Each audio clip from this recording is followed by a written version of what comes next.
Hi there, I'm Eva Carter, and today we are stripping away the masks from one of the most beautiful fairy tales in history. The image created by cinema in the mid-20th century is a massive deception, hiding the true personality of Empress Elizabeth. Instead of a kind legend, we find the story of a woman whose narcissism shattered the lives of her 4 children. If you're interested in the secrets of history that they don't teach in school, make sure to subscribe to the channel and hit the like button right now. It helps me create more investigations like this for you. In April 1854, young Sissi married Franz Joseph.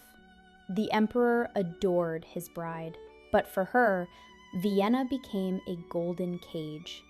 After a carefree childhood, she found herself trapped by strict etiquette for which she was completely unprepared. Emotionally dependent on her parents, Sissi saw court life only as a threat to her freedom. Her fear of imperial duties and the rules of the palace was stronger than any political crisis. Her main opponent was her mother-in-law, Archduchess Sophie. This powerful woman tolerated no opposition and saw her daughter-in-law as little more than a tool to continue the royal line. The pressure was immense, and Sissi tried to escape reality by fleeing to country residences, but her obligations followed her everywhere. A conflict over the Empress's behavior was only the beginning of a long confrontation. Sophie knew the rules of the game, a game in which the infantile Elizabeth stood no chance. Just 10 months after the wedding, their first daughter was born and named after the grandmother.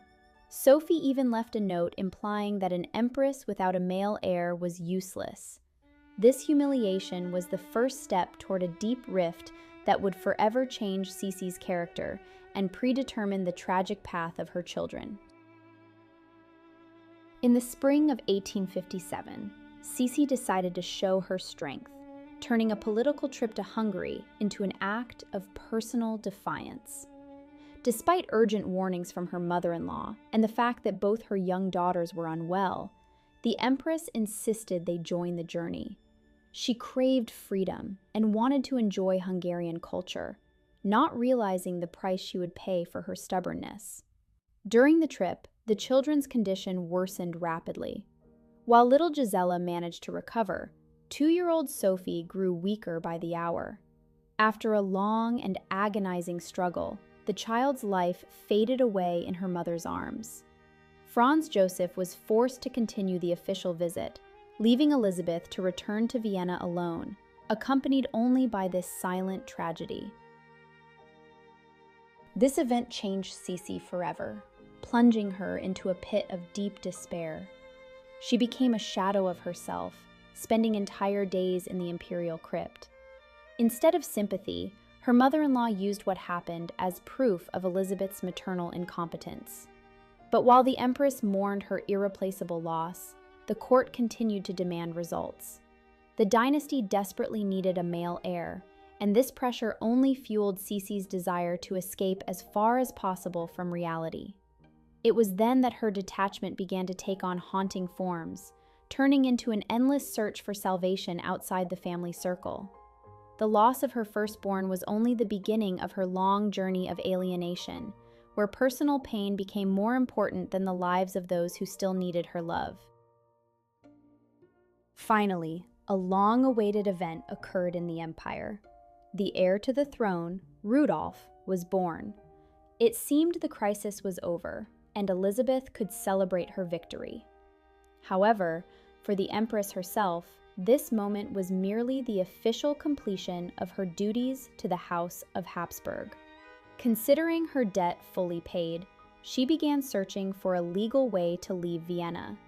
The excuse was a sudden lung ailment, which became the perfect justification for Sissi to escape her golden cage. She chose the most remote place reachable at the time, the island of Madeira. For 2 long years, little Gisela and Rudolph grew up without knowing any maternal warmth.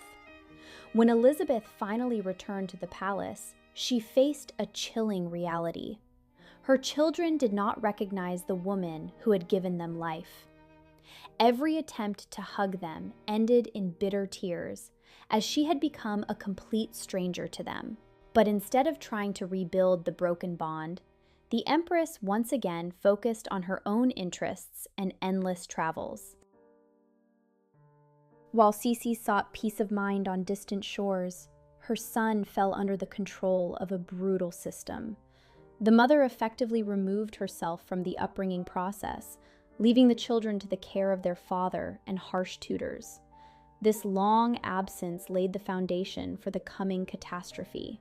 While the Empress focused on self-improvement, the life of the Crown Prince began to turn into a series of ordeals, where instead of parental support, he was met with cold palace walls and rigid military training.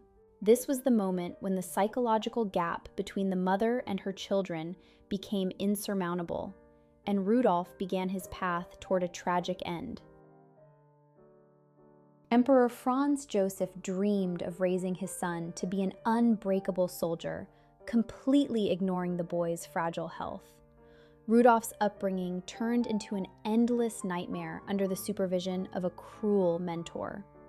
The boy was forced to train for hours in ice and snow, and to toughen his character, he was subjected to attacks by wild boars. His childhood was saturated with fear. His nightly rest was interrupted by intentional pistol shots meant to make him manly. When reports of her son's suffering reached Elizabeth, she showed a rare moment of resolve and demanded the immediate dismissal of the mentor. It seemed the mother's heart had finally thawed, but this was only a brief flash of concern. Almost immediately after, Sissi left the Viennese court again, leaving the child alone with his inner demons and his stern father. While the heir tried to heal his emotional wounds, his mother found a new obsession, turning her own life into an altar of beauty and health. Her fixation on her appearance and the strict control over her body reached frightening proportions that would cause serious concern for any medical specialist today.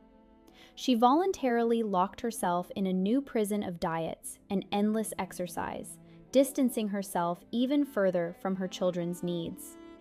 Sissi fanatically believed that physical perfection was the only aspect of her life she could fully control, and this belief gradually replaced everything else. Elizabeth turned self-care into a true cult, striving to control at least her own body since she could not control her life at court. Standing 5 feet 8 inches tall, she maintained a weight of less than 110 pounds until the end of her life. Exercise equipment, mats, and bars were installed in every bedroom she used, and her waist, cinched by a tight corset, sometimes measured only 16 inches. The Empress's diet would shock people today. She could go for days without eating, limiting herself to raw beef juice, milk, and egg yolks, sometimes diluted with wine. Modern observers would certainly label this behavior as a serious eating disorder. Her beauty demanded incredible sacrifices and time. Every day, a hairdresser spent 3 hours brushing her ankle-length chestnut hair. Every 2 weeks, when it was time to wash her hair with a special mixture of eggs and brandy, the Empress canceled all official meetings and duties. This painful drive for perfection gave Sissi a deep dislike for women who were overweight, and she passed this attitude down to her daughters. A woman obsessed with her own reflection could not give her children normal, unconditional love. Her motherhood turned into a series of strange extremes.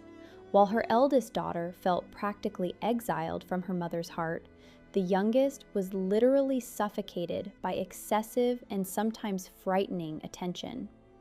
Sissi made the child her only confidant, venting all her weariness with the world and her inner emptiness onto her.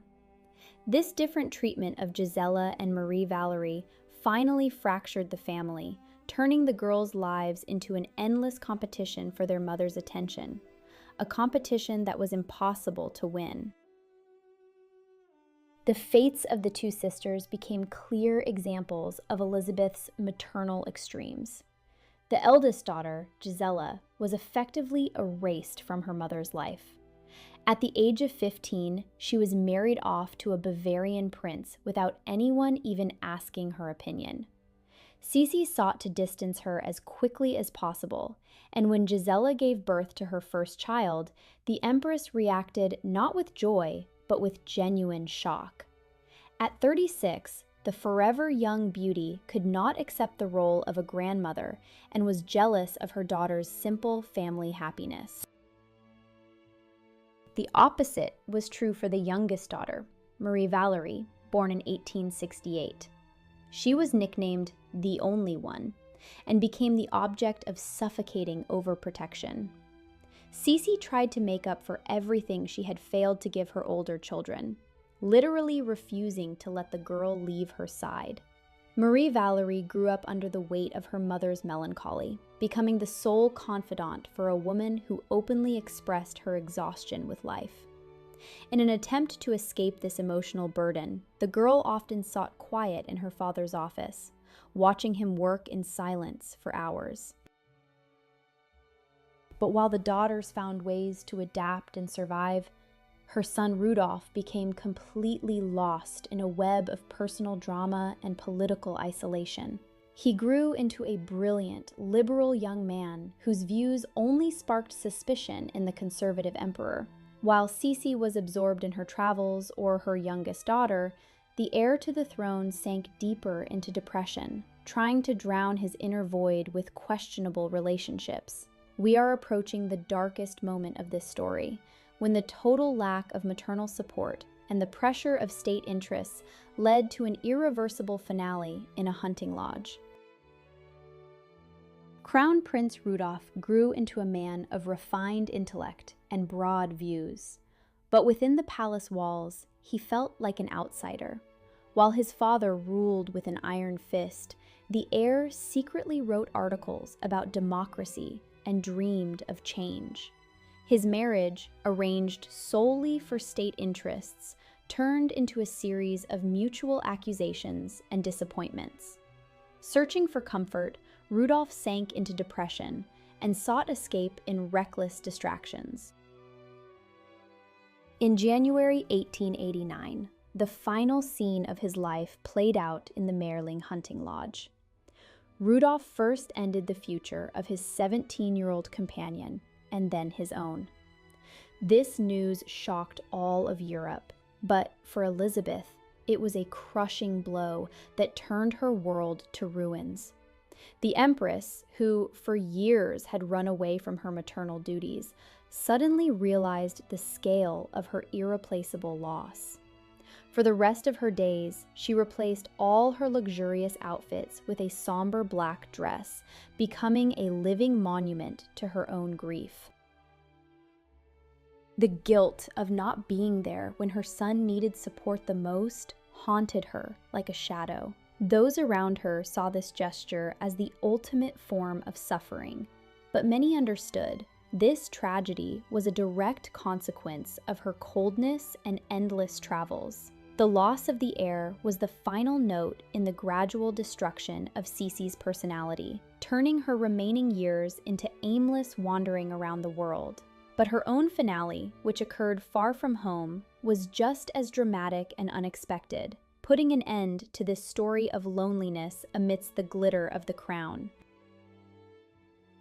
On September 10, 1898, at the age of 60, Elizabeth fell victim to an attack in Geneva. This news shocked Europe, but for those who knew her closely, it brought a kind of release. Marie Valerie understood that her mother would never have accepted aging or the loss of her perfect image. Thus ended the life of a woman whose legacy remains highly controversial. Behind the brilliant facade lay the fates of 4 children who suffered from her narcissism. Gisela, effectively sent away for her mother's peace of mind. Rudolph, left without support during his darkest time. And Marie Valerie, suffocating under the weight of her mother's melancholy. The real Sissi was far from the image on the screen. She was a woman who put her whims above the happiness of her loved ones, and her children paid the price in full. Elizabeth's story is a reminder that even the most dazzling appearance cannot fill an inner void. With that, our journey into the history of the Habsburgs has come to an end. Which of the Empress's children's fates seem the most unfair to you? I'm looking forward to your thoughts in the comments. And don't go just yet.